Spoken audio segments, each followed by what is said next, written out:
have to tell you directly and personally that I regret voting for you for Secretary of State. I yield back. May I respond?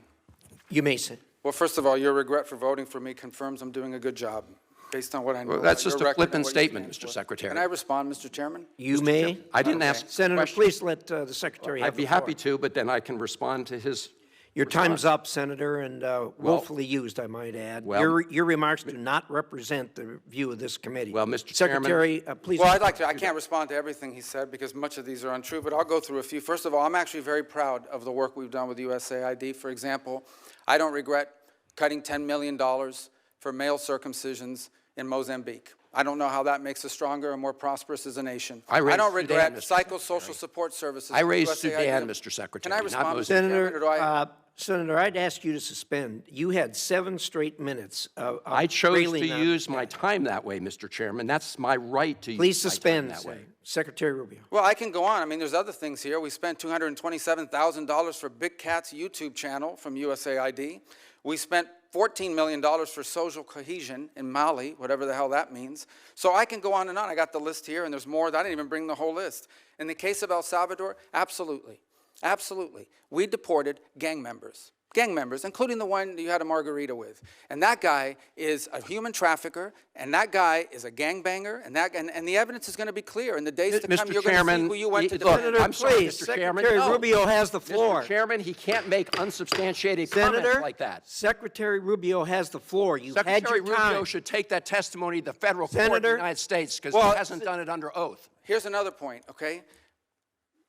There is a division in our government between the federal branch and the judicial branch. No judge in the judicial branch cannot tell me or the president how to conduct foreign policy. No judge can tell me how I have to outreach to a foreign partner or what I need to say to them. And if I do reach to that foreign partner and talk to them, I have under no obligation to share that with the judiciary branch. Just like a judge cannot order me to negotiate with a foreign minister of Russia, they cannot order me to negotiate with a foreign minister or the president of El Salvador. And if I did negotiate with them, which we have responded to them, and we've told them we've had communications with the president of El Salvador, I am under no obligation under our division of powers in this country and to share with the judicial branch how I conducted diplomacy of the United States. It would actually be counterproductive. If I started sharing with courts, or frankly, with the media, my conversations with foreign leaders and all of their details, no foreign leader would talk to me again, and we would break trust with them. So I have complied with every court order. What I won't comply with is an order to disclose what I'm saying and what we're talking about with a foreign leader, because then they won't talk to me. Diplomacy doesn't work that way.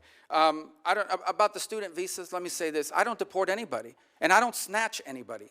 The State Department does not have officers in the street snatching everybody. What I do is revoke visas, and it's very simple. A visa is not a right.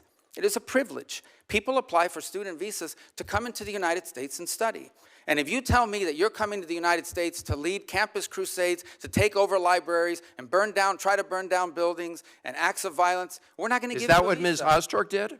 We're not going to give you a visa. Is that what she did? Come on, Mr. Secretary. And every single You're one of just these blowing cases, the smoke factors here are now. different. Senator, the bottom line is if you're Senator, coming here to stir up trouble on our campuses, we will deny you a visa. And if you Does have the a First visa Amendment and we find apply you, to we'll people revoke living it. in the United And States? we're going to do more. There are more coming. We're going to continue to revoke the visas of people who are here as guests and are disrupting our higher education facilities. People are paying money. These kids pay money to go to school, and they have to walk through a Writing an bunch of op-ed lunatics to the who are tough here on student newspapers visas. disrupting the Simple foreign as policy that. of the United I want to States. do more. I hope we can That's find more of these people. pathetic, Mr. In fact, Secretary. the other day, some guys led a riot. I forgot what university it was, and I asked, please, can you find the arrest records of all the people that were arrested at that riot at that campus? Because if any of them have a visa, we're going to revoke it. I feel so much safer All right, when you lock let's, up people like Ms. Ostork, Mr. Secretary.